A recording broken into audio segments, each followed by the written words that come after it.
El ascenso de China comenzó hace décadas, no fue de la noche a la mañana. Desde la apertura económica iniciada a fines de los años 70, el país ha seguido una hoja de ruta clara: combinar el dinamismo del mercado con una planificación estratégica a largo plazo, bajo un fuerte control estatal. No es ni capitalismo liberal a la estadounidense, ni socialismo de Estado al estilo soviético. Es una síntesis original y ha demostrado ser eficaz. Las cifras hablan por sí solas.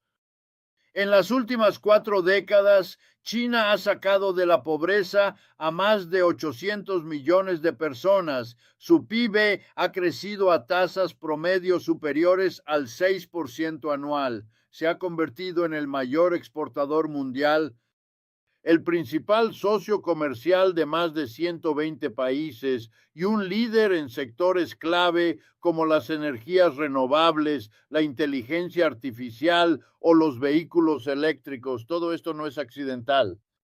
Es el resultado de una estrategia deliberada. Y ese es el primer punto que Occidente debe entender. No estamos ante un crecimiento espontáneo, sino ante un proceso cuidadosamente diseñado. En contraste, Estados Unidos y buena parte de Europa parecen atrapados en una narrativa errónea, una narrativa que reduce el ascenso de China a prácticas desleales o a subsidios estatales, como si esas fueran las únicas razones de su éxito.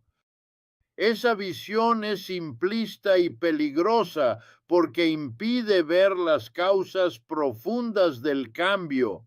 Uno de los errores recurrentes de los imperios en declive es subestimar a sus competidores emergentes. Le pasó a Gran Bretaña frente a Estados Unidos, le pasó a Roma frente a los pueblos germánicos y hoy le está pasando a Washington frente a Pekín. Creer que se puede detener este proceso con aranceles, con restricciones tecnológicas, con alianzas militares, es no entender la naturaleza del cambio, porque el cambio no es solo económico, es civilizatorio. China está recuperando un papel que tuvo durante siglos. No olvidemos que hasta el siglo XVIII China era la economía más grande del mundo.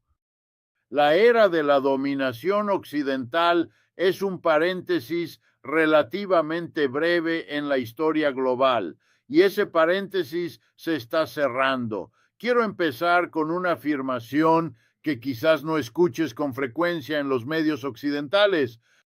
El ascenso de China no es un accidente, no es fruto de una casualidad ni de un golpe de suerte, y más importante aún, Estados Unidos no podrá detenerlo. No digo esto con ánimo de provocación ni por simpatía particular hacia un modelo u otro.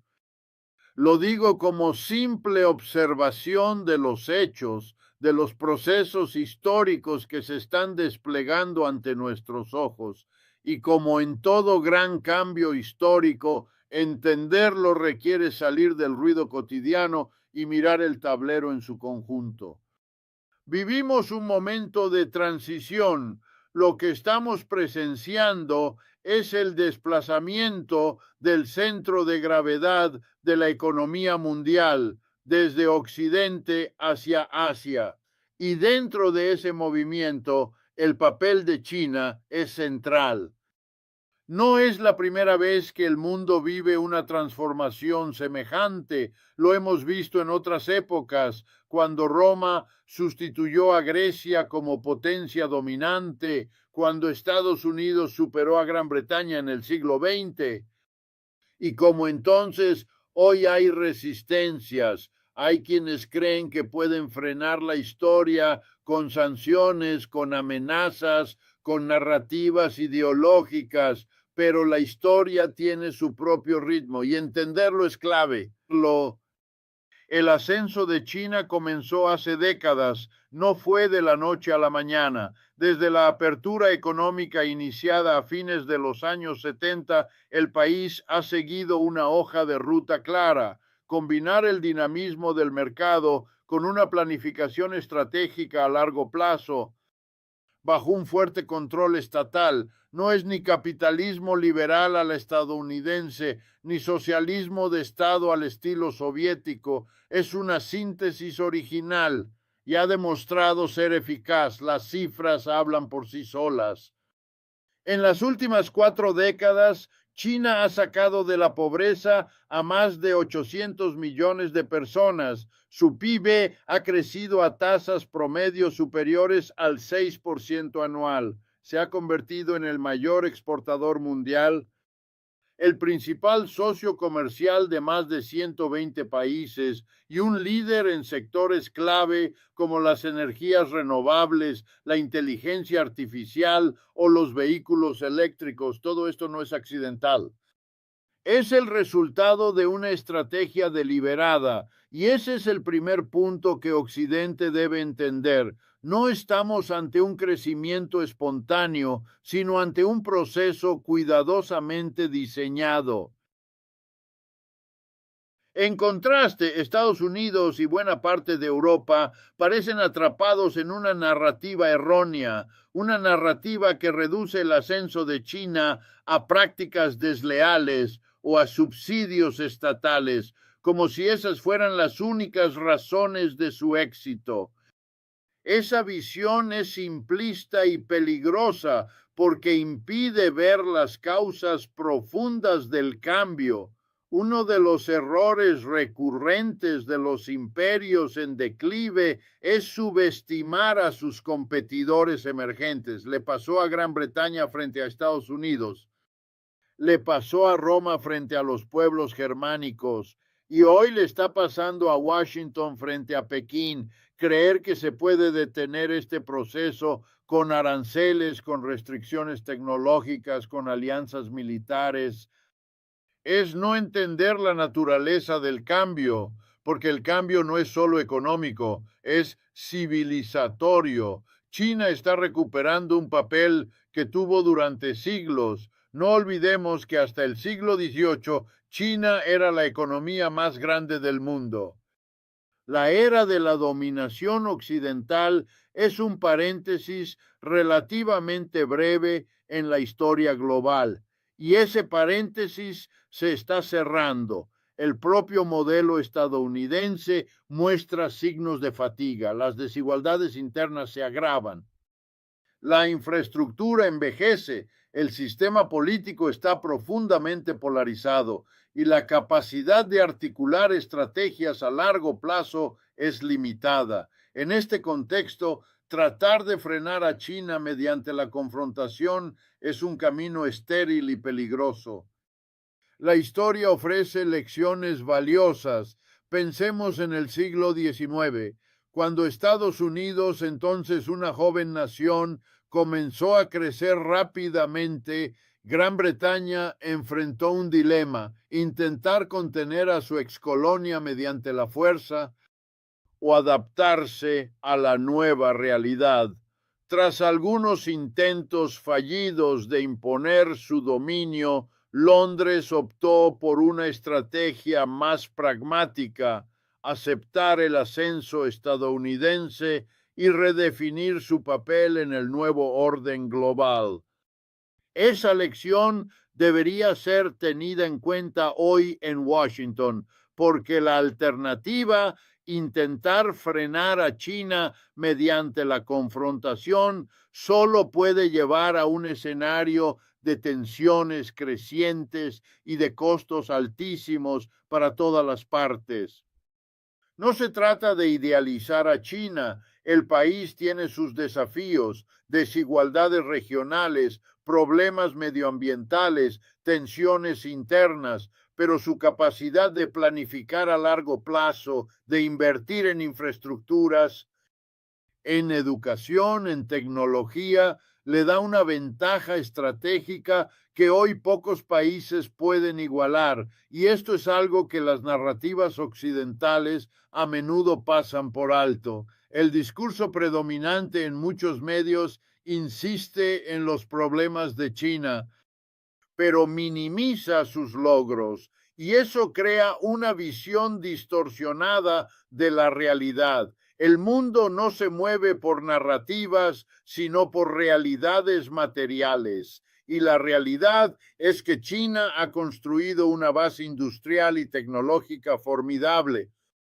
Ha desarrollado cadenas de suministro integradas que difícilmente pueden ser replicadas a corto plazo por sus competidores y ha consolidado su papel como actor central en la economía mundial. Además, su estrategia es profundamente pragmática. A diferencia de Estados Unidos, que en los últimos años ha militarizado cada vez más sus relaciones económicas, China apuesta por la cooperación, por la diplomacia económica, por la construcción de alianzas basadas en intereses compartidos. La iniciativa de la Franja y la Ruta es un ejemplo de ello. Al financiar infraestructuras en Asia, África y América Latina, Pekín no solo gana influencia, sino que contribuye al desarrollo de regiones que Occidente ha descuidado durante décadas. Este enfoque contrasta con la política de sanciones y de confrontación que caracteriza hoy a buena parte de la diplomacia estadounidense. Y es una de las razones por las cuales muchos países del sur global ven en China un socio más confiable. En este contexto, la pregunta no es si Estados Unidos puede detener el ascenso de China. La pregunta es cómo puede adaptarse a un mundo donde ya no será la única superpotencia. Y esa adaptación requiere un cambio profundo de mentalidad, requiere abandonar la nostalgia de un orden unipolar que ya no existe y requiere aceptar que el futuro será multipolar, con varios centros de poder económico y político. Para Estados Unidos el desafío no es China, el desafío es su propia capacidad de renovación, su capacidad de modernizar su infraestructura, de reducir sus desigualdades, de recuperar la cohesión social, de invertir en educación y en tecnología. Si no lo hace, su declive será acelerado, porque la historia no espera a nadie. Y en este nuevo escenario global, la competencia no es solo militar ni ideológica, es sobre todo una competencia por la capacidad de generar bienestar, de ofrecer oportunidades, de construir sociedades inclusivas y dinámicas. Y en esa competencia, hoy China lleva ventaja en muchos aspectos. No porque sea perfecta, sino porque tiene una visión estratégica que muchos en Occidente han perdido. Por eso insisto, el ascenso de China no es un accidente, es el resultado de décadas de planificación y de trabajo. Y pretender detenerlo con medidas reactivas es inútil. La clave está en entender el cambio, en aceptarlo y en buscar formas de convivir con él de manera inteligente. La historia nos enseña que los imperios que se niegan a aceptar el cambio suelen terminar mal. Los que saben adaptarse, en cambio, pueden encontrar nuevos roles y nuevas oportunidades en el nuevo orden. Estados Unidos tiene los recursos y el talento para hacerlo, pero para ello debe abandonar la arrogancia y la ilusión de que puede frenar el curso de la historia. El siglo XXI será diferente y cuanto antes lo entendamos, mejor preparados estaremos para navegar sus desafíos y aprovechar sus oportunidades, para comprender aún mejor por qué el ascenso de China no es un accidente. Es fundamental observar el modo en que ha abordado la cuestión tecnológica. No basta con tener una gran población o una base industrial potente. En el siglo XXI, el liderazgo económico depende en gran medida del dominio de las tecnologías clave. Y en este terreno, China ha seguido una estrategia notablemente coherente. mientras en Occidente las inversiones en investigación y desarrollo han oscilado al ritmo de los ciclos políticos y de mercado.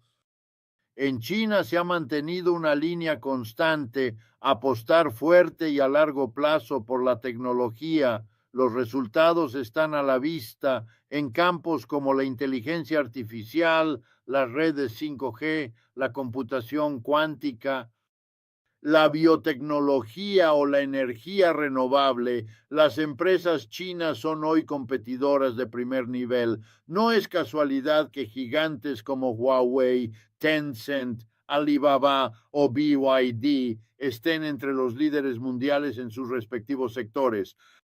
Tampoco es casual que el ecosistema de startups tecnológicas en China sea uno de los más dinámicos del planeta. Este avance no se ha producido de manera espontánea. Es el fruto de un enfoque estratégico que combina apoyo estatal, planificación a largo plazo y una estrecha colaboración entre el sector público y el privado.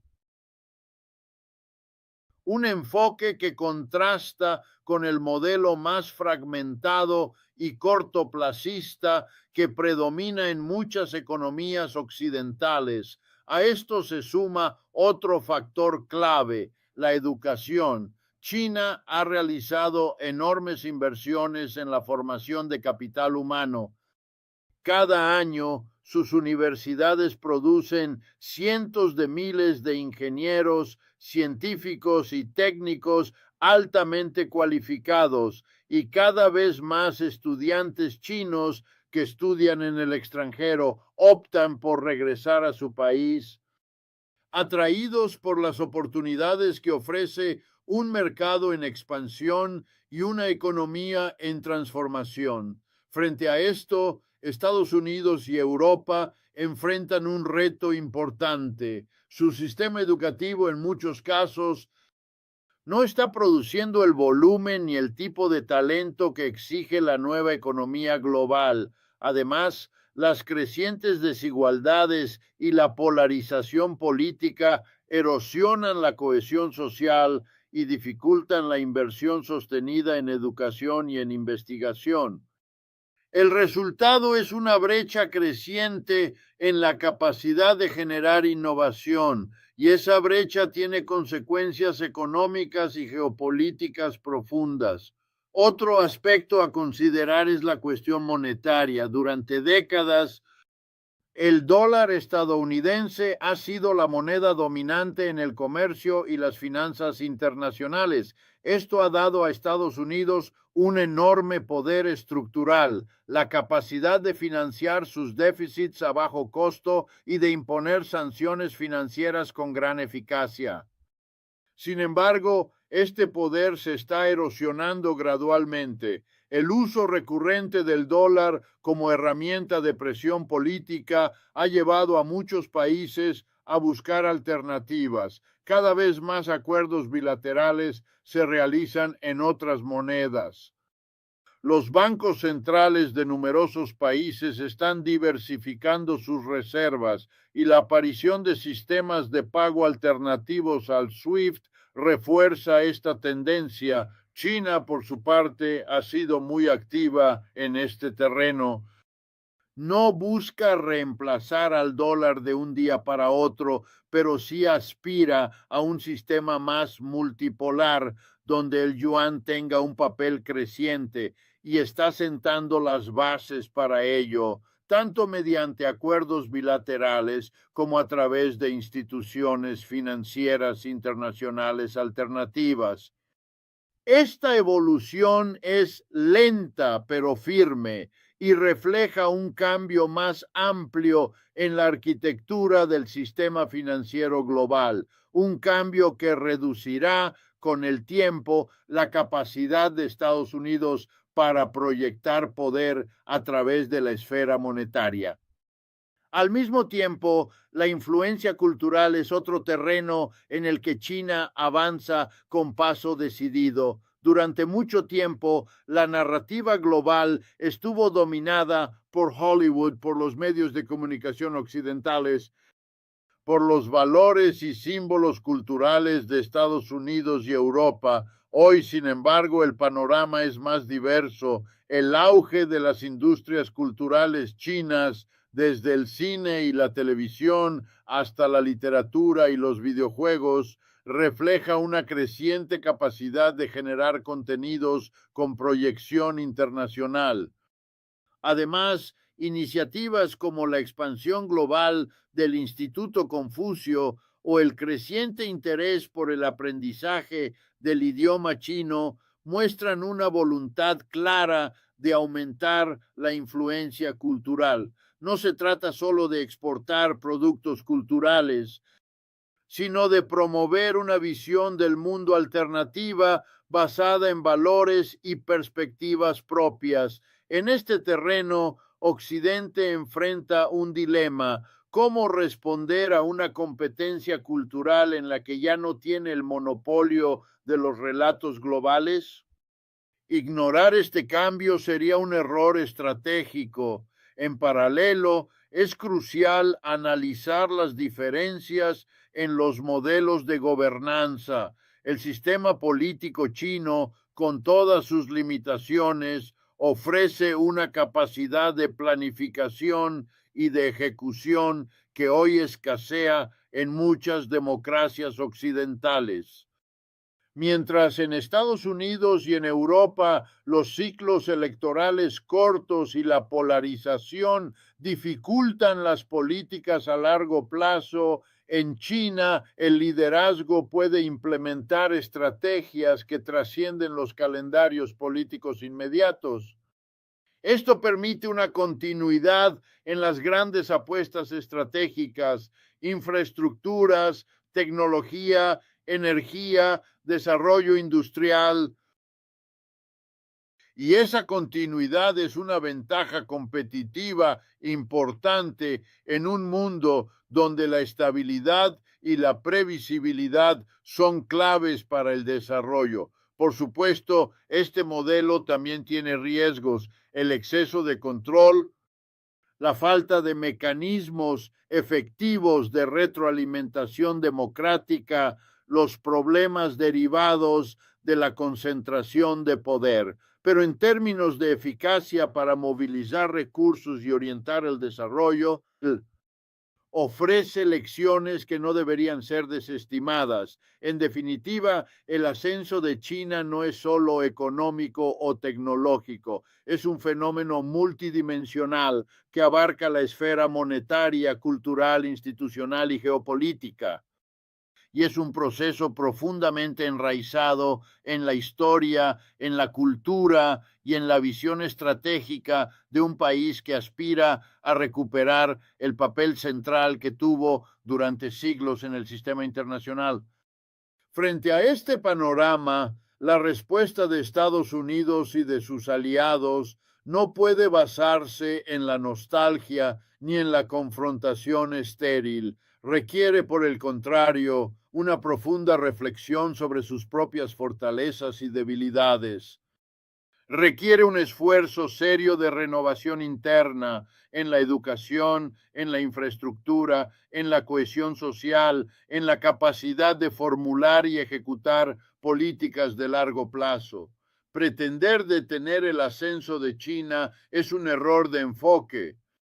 La historia muestra que los intentos de frenar el ascenso de nuevas potencias suelen ser costosos y a la larga infructuosos. Lo que sí es posible y deseable es construir un marco de convivencia inteligente basado en la cooperación y en el respeto mutuo en lugar de en la lógica de suma cero. Para ello es necesario abandonar el discurso simplista de la competencia existencial y apostar por un enfoque más matizado que reconozca tanto los desafíos como las oportunidades que plantea un mundo multipolar, porque la realidad es que en los grandes desafíos globales, el cambio climático, la regulación de las tecnologías emergentes, la gestión de los bienes comunes globales.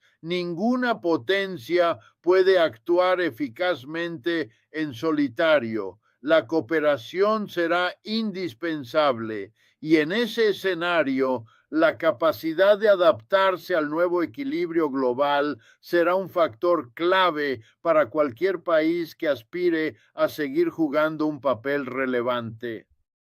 Por todo esto, insistir en que el ascenso de China es accidental o que puede ser detenido con medidas coercitivas es no entender el signo de los tiempos. El cambio está en marcha y cuanto antes se asuma esta realidad, mayores serán las posibilidades de construir un orden internacional más equilibrado, más justo y más sostenible. La historia nos ofrece muchas lecciones sobre cómo se enfrentan o se malinterpretan los grandes cambios de época.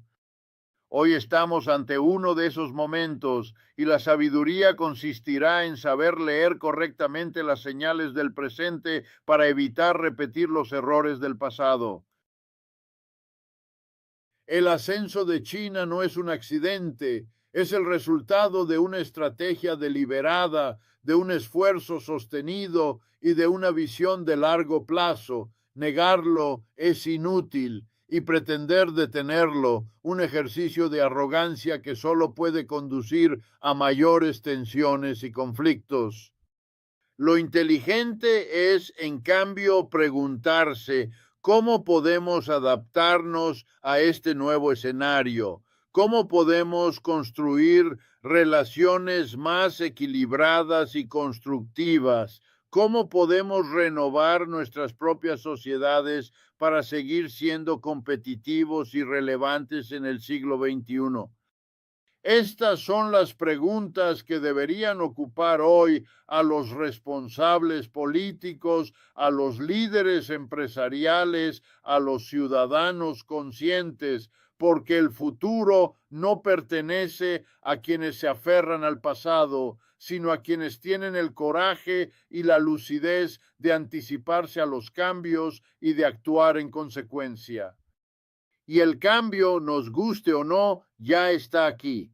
Para comprender plenamente lo que está en juego en este proceso de transformación global, conviene situarlo en una perspectiva histórica aún más amplia. El ascenso y declive de las grandes potencias ha sido una constante a lo largo de la historia de la humanidad.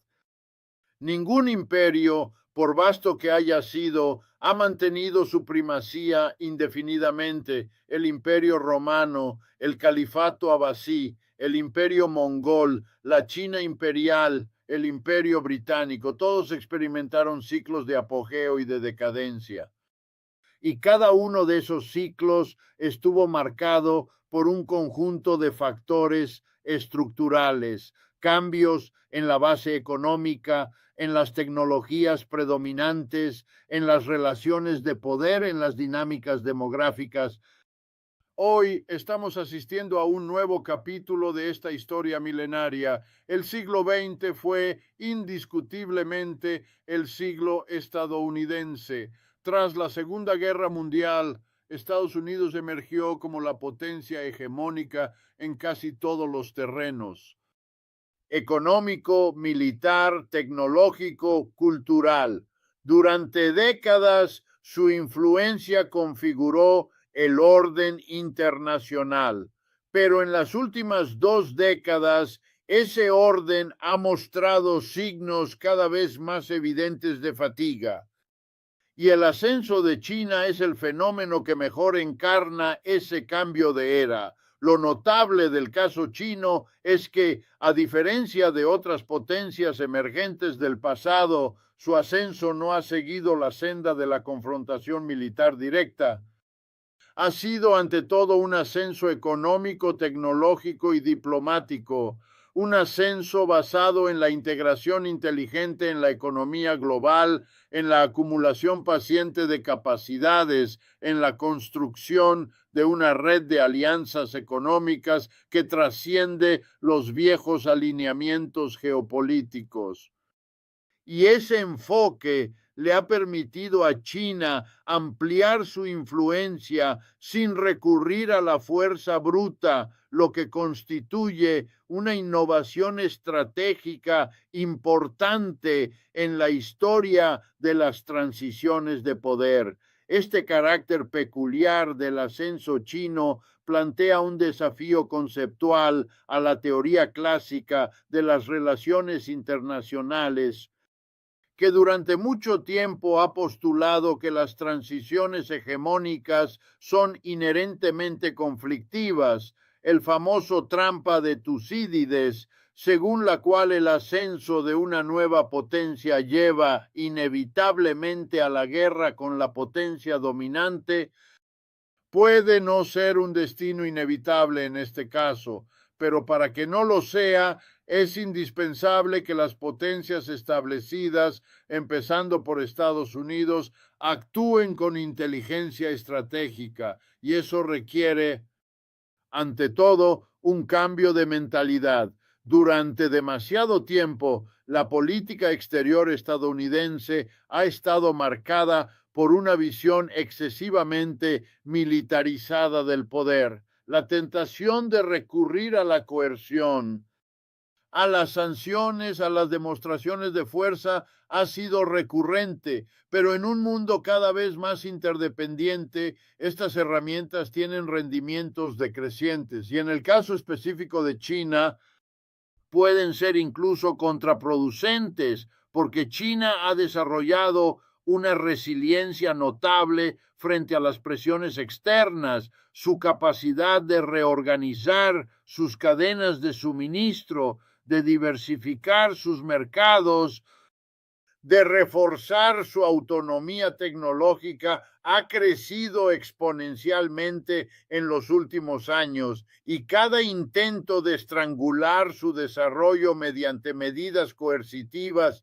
no hace sino acelerar su determinación de reducir su dependencia de Occidente.